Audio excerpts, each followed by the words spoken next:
Welcome back to our read on contemporary society and the primary institutions of the arts, music, and communications. This is video 6F, part 12, where we will continue and complete our focus on the communication platforms embedded in the mega media corporations. And now, we finally turn our attention to the Internet, the newest and most rapidly growing communications medium on the planet. How many Internet users worldwide today do you think are plugged in? Here's a hint, it's a lot.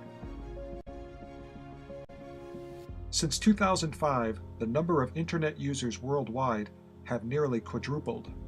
As of 2017, over 3.8 billion users have been logged on the Internet. Facebook, Twitter, and other social active sites have each logged hundreds of millions of users across the year. As you can see for yourself, the multi-year trend has consistently climbed year after year. Which countries do you think are the big users? China, with about 420 million, accounting for 32% of their population, and then the US, with 234 million people online, which is about 76% of the US population. Incredible numbers, and they keep growing. In the US, how does use on the Internet break out by age group? According to the Pew Research Center, youth dominates the Internet, with nearly 100% of young adults between the ages of 18 to 29 actively online as of 2016. What about children? Unfortunately, there aren't reliable stats to answer that question. However, with the ubiquity of computers, tablets, smartphones, and Internet computer games, we would say their access to the Internet is fairly extensive and growing. Yes, the Internet contributes immensely to culture in education, medicine, technology, business, and communication reach. And of course, we would readily state that's a good thing in today's world.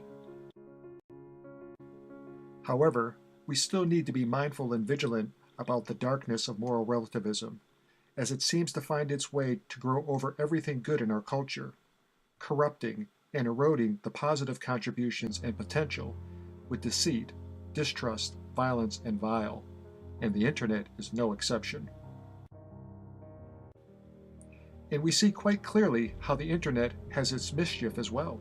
With billions of people online, there are countless minds, attitudes, and intentions expressed on the Internet, every day, all year long, 24/7. And as we know all too well, not every one of them is good, nor can they be trusted. So you can be sure of one thing: in the seemingly anonymous digital world, the Internet, mildly put, is full of mischief. And that mischief should concern every decent human being, and certainly every parent who wants the best for their loved ones. There are in fact a number of concerning issues with today's Internet, and we're going to share some of these concerns with you to think about, perhaps act upon, with an instinct and purpose to protect. These concerns are based upon published facts from reputable sources regarding how the Internet is used in the content communicated and who's exposed to its reach. A website called GuardChild is our source for a number of very interesting facts about today's Internet. As you can see, their information comes from many reliable sources, such as the Pew Institute, the National Crime Prevention Center, the University of New Hampshire, and many other professional organizations. Now, there's quite a list of facts to share with you, but time permitting, we'll highlight just some of the key ones.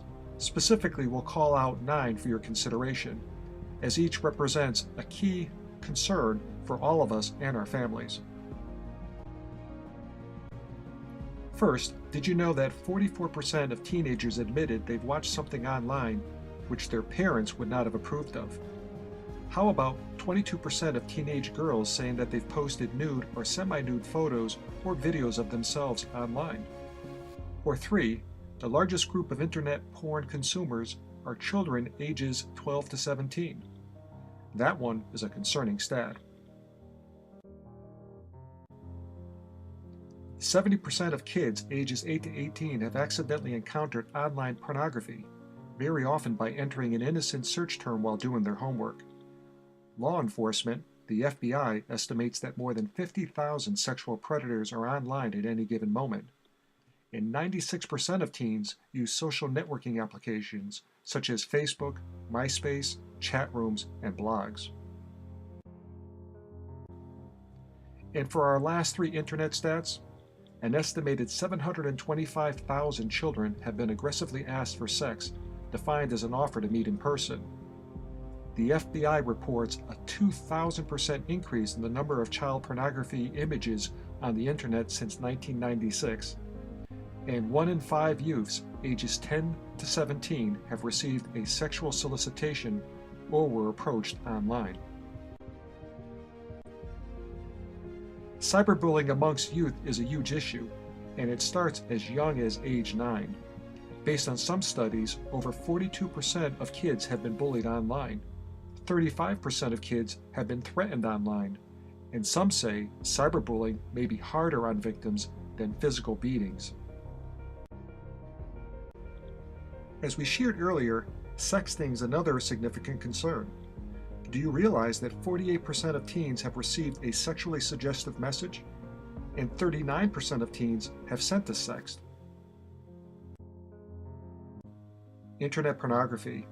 Time magazine made a cover story calling it cyber porn, and it's billed by some as the drug of the new millennium, doping up the brain to heights of chronic addiction. Here's a U.S. Department of Justice statement which should perk us all up.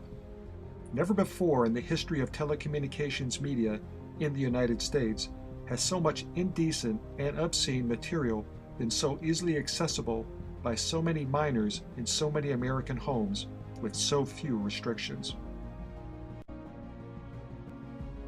Here's a few internet porn stats from Daily Infographic. 12% of the websites on the internet are pornographic. That's 24.6 million sites. Every second, 28,000 internet viewers are watching porn. 40 million Americans are regular visitors to porn sites. In the US, internet porn pulls in $2.8 billion per year. As you can see in points 5, 6, and 7, the amount of porn-related activity on the internet each day is extensive. Billions of pornographic emails, 68 million porn-related search requests a day, and 35% of all internet downloads are pornographic. And here's 3 stats that should be seen as unsettling to any normal adult. Point 10, 34% of internet users have experienced unwanted exposure to porn. Point 11, every day there are 116,000 searches for child pornography. In point 12, the average age at which a child first sees porn online is 11 years old. Just 11, mind you. Most kids aren't even through puberty at age 11. Violence, unfortunately, is a sure companion of today's internet. In particular, violence aimed at teen youth and young adults. And in many instances, violence aimed at our children. Violence targeting their minds and impulses at their most vulnerable points in their development. Violence which is framed and fostered by the darkness of moral relativists. Children, youth, and teens are easily able to access or be sent unsolicited Instagrams, Facebook, or YouTube videos, and oftentimes they contain depictions of explicit violence, violence to other kids, violence to adults, and even violence to innocent animals. It might be an attack at school by some punk against a 50-year-old teacher, an after-school mindless beatdown by some ignorant teenagers from the hood, or a bloody dogfight with fools betting on the outcome. Whatever the violent content, it's extensive and accessible in an instant on the internet. Remember, access today is by phone, tablet, TV, or the computer, and controls are few and infrequently applied. In every instance, viewing this dark imagery tears at our culture and numbs innocent minds to dehumanization and cruelty towards life. the exact opposite of kindness and peace, in direct opposition to God's love and the love for one another. Yet the ugliness is fully resonant with the hateful hearts of dark souls, who are intent to bring others down as they coarsen our culture. In addition to violent video clips on YouTube and social media, or violence in hate messages on blogs and in chat rooms, there's another type of violence on the internet, and it isn't innocent nor harmless. In fact, it's quite destructive to minds and hearts, especially young ones.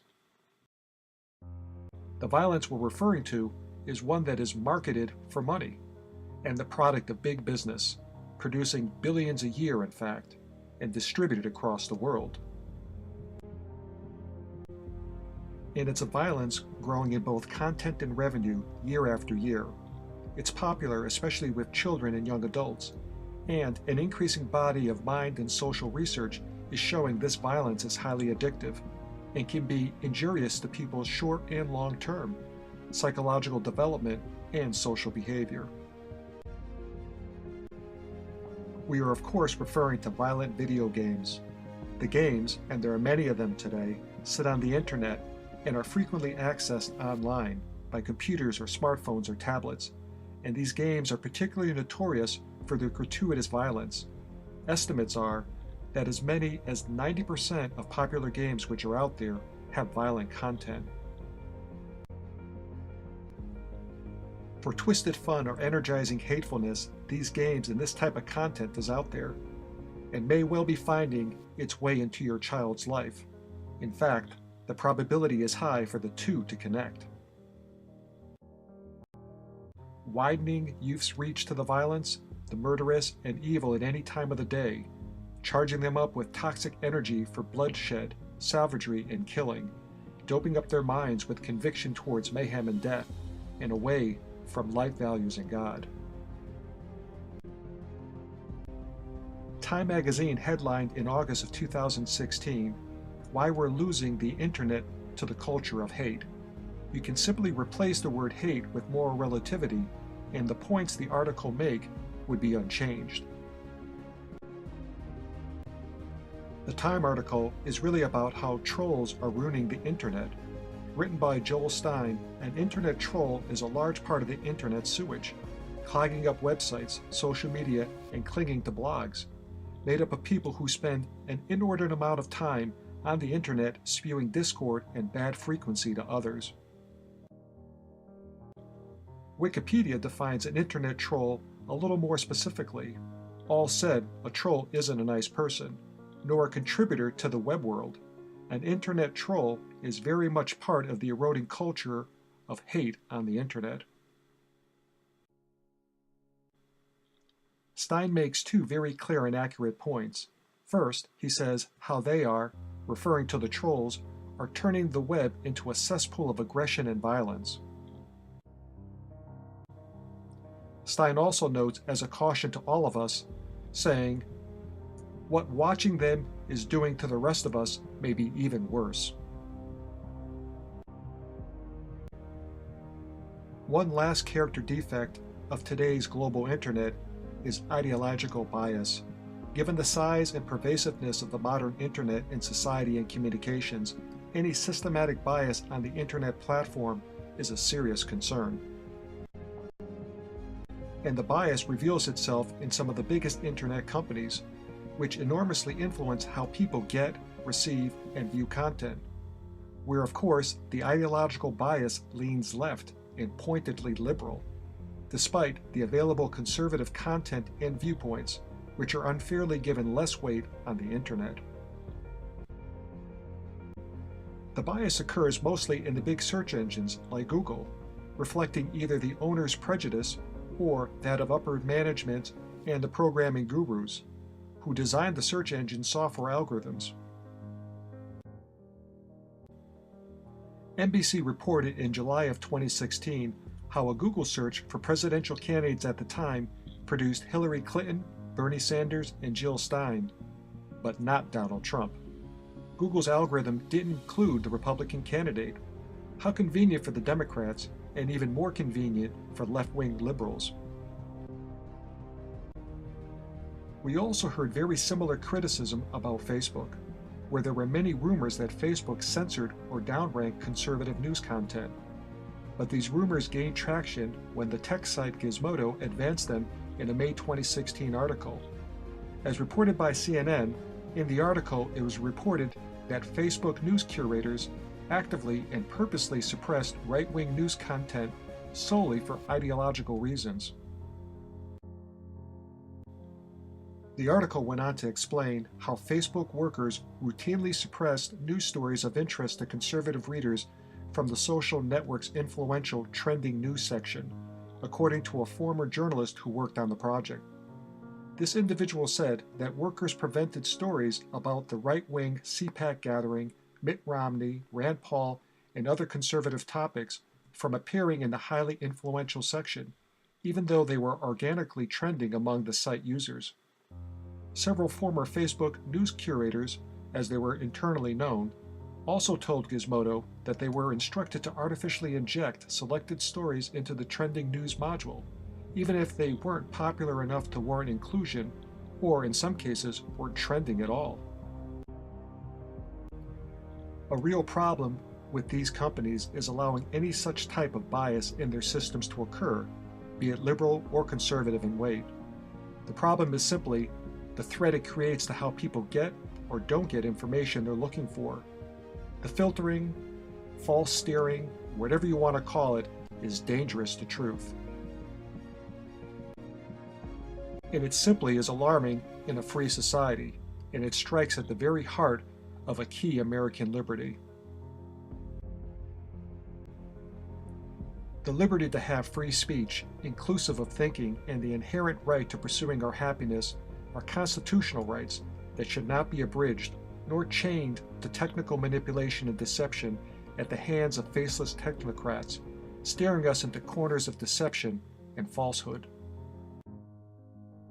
And when Facebook, Google, or any other internet company deliberately engages in bias filtering or steering of content by dishonest algorithms or any means, then our freedom is abridged, and this should deeply concern us all. This completes our review of contemporary society and the primary institutions of our culture. We recognize it was a lot of material to cover, but it is only in doing so we are afforded a vital opportunity to see the underpinnings of our dynamic society and the mechanics of influence and change which occur. We will now move to our next video narrative, Summation and Conclusions, where we will do our best to pull an overall understanding together of all the content we've covered in both the summation and some sensible conclusions. Please go to video narrative 7.